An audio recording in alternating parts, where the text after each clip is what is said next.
watukufu wa Islam, tunaendelea na kisa chetu au cha Nabii Ibrahim, lakini pia tunaendelea na historia ya Mtume Muhammad sallallahu alayhi wasallam. Leo tukiwa katika sehemu ya 3 na tutazungumzia kwa ufupi ujenzi wa Al-Kaaba na dua ya Nabii Ibrahim alayhi salam. Baada ya miaka kupita, Nabii Ismail akiwa ni mkubwa, Allah akamwamuru Ibrahim arudi Maka, anyanyue kuta za Al-Kaaba. Hapa kuna swali la kujiuliza mimi na wewe.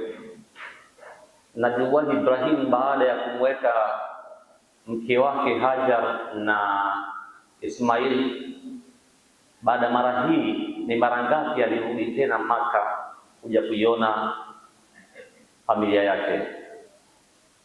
Wako waliosema ni mara 3 na wako waliosema ni zaidi ya mara moja. Zaidi ya mara moja maana ni mara 3, 4, 5, 6. Lakini miongoni mwa mara ambazo Nabii Ibrahim alirudi Maka ni pale Nabii Ismail kukua kwake kwa kiwango ambacho cha kwenda na kurudi, cha kusema baba, mama, na akawa anaweza kutamka kiwango kidogo. Nabii Ibrahim alipoota ndoto ya kwamba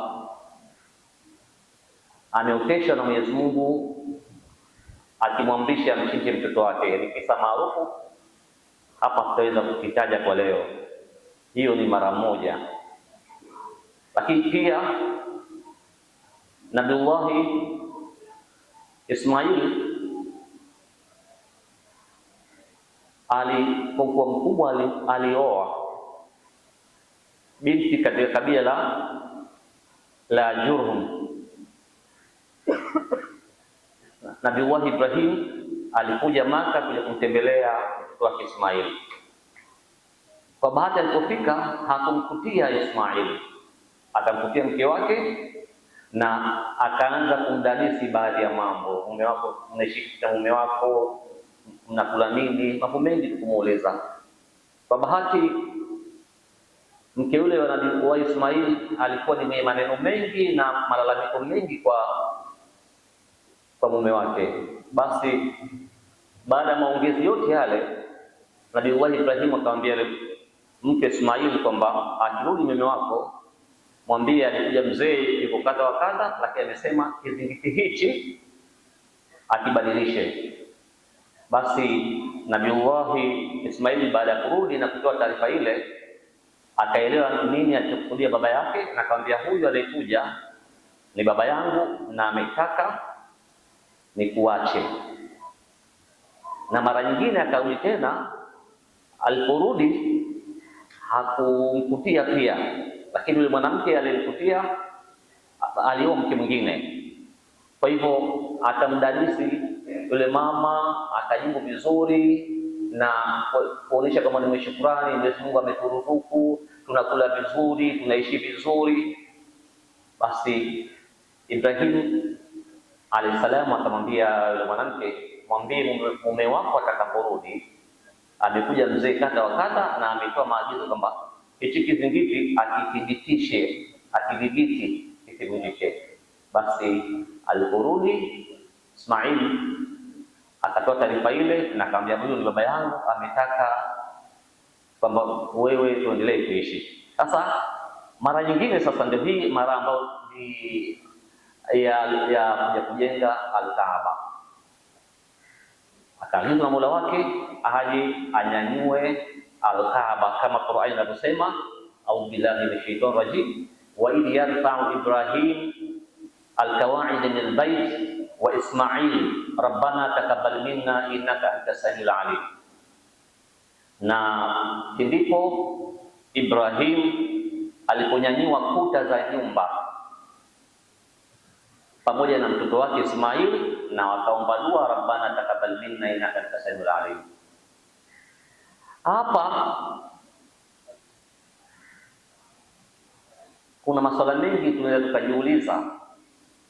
Hivi aya inasema nakumbukeni, au pindiko alikunyanyua kuta, hivi Ibrahim ndiye aliyejenga Al-Kaaba tokea awali, tokea asili? Sheikh, umenielewa? Aliyejenga asili ya Al-Kaaba ni nani? Ni Ibrahim au ni nani? Kuna kauli nyingi ambazo hazina uthibitisho wa moja kwa moja kwamba alijenga Nabii Adam, waliojenga ni malaika, aliojenga ni nani, lakini kwa ufupi Nabiullahi Ibrahim na Ismail wakati wanajenga wao kama aya inavyosema walinyanyua kuta, inaonyesha msingi wa Al-Kaaba tayari ulikuwepo.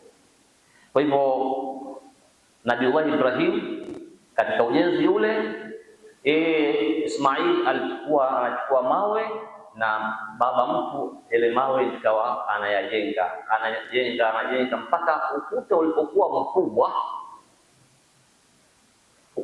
mkubwa, hafikii tena juu. Hapo likaletwa jiwe kubwa lile ikawa kama ni ngazi. Ismaili analeta mawe, basi Ibrahim anapojua ile jiwe ikawa anaweka mawe kwa juu. Sasa jiwe lile ndio linaitwa leo hii makamu Ibrahim. Jiwe lile leo ukienda utakuta ile jiwe zipo nyayo za Nabiullahi Ibrahim. Sasa kuna kauli Allahu aalam kwamba lile jiwe makamu Ibrahim wakati ule lilikuwa linazunguka pembe nne, lenda huku na linanyanyuka na shuka na linanyanyuka, lakini ni kauli ambazo ni riwaya ambazo hazijathibiti moja kwa moja. Kauli tulionayo ni kwamba jiwe lilikuwepo, Ibrahim yuko juu ya jiwe, mtoto wake analeta mawe, ikawa Ibrahim kazi yake ni kujenga. Na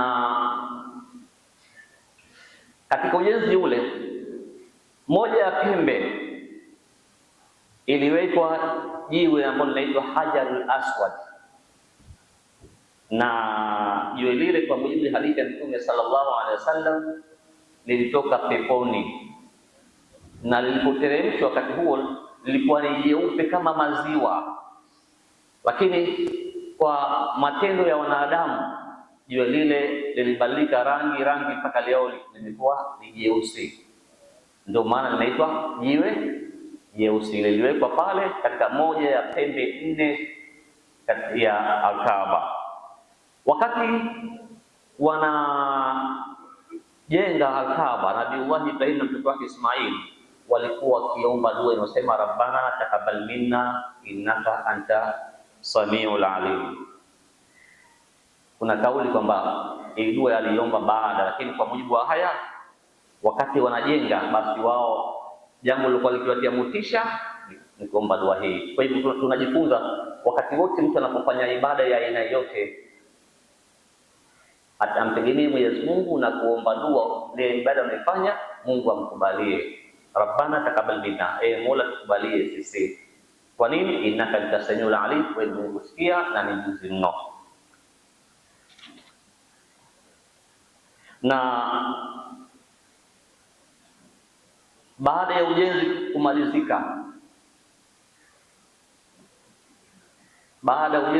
kumalizika, Nabiullahi Ibrahim akaomba dua maarufu, dua ambayo inasema rabbana wab'ath fihim rasula minhum yatlu alayhim ayatik wa yuallimuhum alkitaba wal hikma wa yuzakkihim.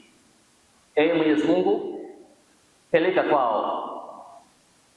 kwao Ismail na kizazi chake, peleka nini? Rasula minhum, mtume atokaye miongoni mwao, ambaye atawasomea aya zake na atawafundisha kitabu na hikma na atawatakasa. Dua hii ilikubaliwa, na kawaida ya dua Waislamu, dua ikiombwa lazima, ikiwa masharti yametekelezwa, dua itakubaliwa. Kukubaliwa kwake imetakuwa ni ajila, papo kwa papo, au ajilan, au itacheleweshwa, ima baada ya wiki, mwaka, au itacheleweshwa, utapata malipo yake yaumul qiyama, kama Qur'ani inavyosema, ud'uni astajib lakum, niombeni nitakubalieni. Kwa hivyo dua hii ilikubaliwa kwa kutumwa kwa kipenzi chetu Rasulullah sallallahu alaihi wasallam, ambaye anatokana kizazi cha Nabii Ismail. Ndio maana Mtume sallallahu alaihi wasallam katika hadithi ambayo imesimuliwa na Imam Ahmad nasema, mimi ni dua ya baba yangu Ibrahim. Ile dua alosema wapelekee kutokana na wao mtume ambaye atawasomea dua hiyo sallallahu alaihi wasallam, mimi ndio ile dua ambayo Nabii Ibrahim aliomba. Kwa hivyo kuanzia kipindi hicho ibada ya hija ikasisiwa na Allah akamwamuru Ibrahim. Akamwamuru vipi? Itangaze hija. Sasa Ibrahim akashangaa, vipi wewe tangaza hija, wewe sema tu watu njoni muhiji na watu watakuja, kama Qur'ani inasema waadhin fi nnasi bil haji. Na Ibrahim aliambiwa na Mwenyezi Mungu waadhinie, watangazie watu hija, yaatuka rijalan wa ala kulli dhamir, watakujia watu kwa miguu, watakujia kwa vipando vilivyochoka, lakini watakujia min kulli fajin amik, kutoka kila upande. Ndio maana mahujaji wanapoenda kuhiji husema labbaik allahumma labbaik labbaik la sharika laka labbaik, nimeitikia Mola wangu, nimeitikia. Wito gani ule? Nabii Ibrahim alipanda juu ya mlima na kuwaita watu, jamani, njoni muhiji. Kwa hivyo hapo ibada ya hija ikaasisiwa, na baada ya karne nyingi kupita, Waislamu watu wakaanza kuchanganya. Sasa Waarabu wale wakaanza kuchanganya ibada ya hija na ibada ya ushirikina kwa kuabudu masanamu, na kama tutakavyoona baadaye, sallallahu alaihi wasallam alipofika aliyakuta masanamu, yeye ndiye alirudisha msingi wa tauhidi katika ibada ya hija. Insha Allah darasa lijalo tutakuja kuona asili ya kabila la Quraishi, nani aliigiza ibada ya masanamu katika pale Maka, na pia tutaona kwa nini Waarabu waliacha dini ya Mwenyezi Mungu na wakaingiza dini ya ushirikina.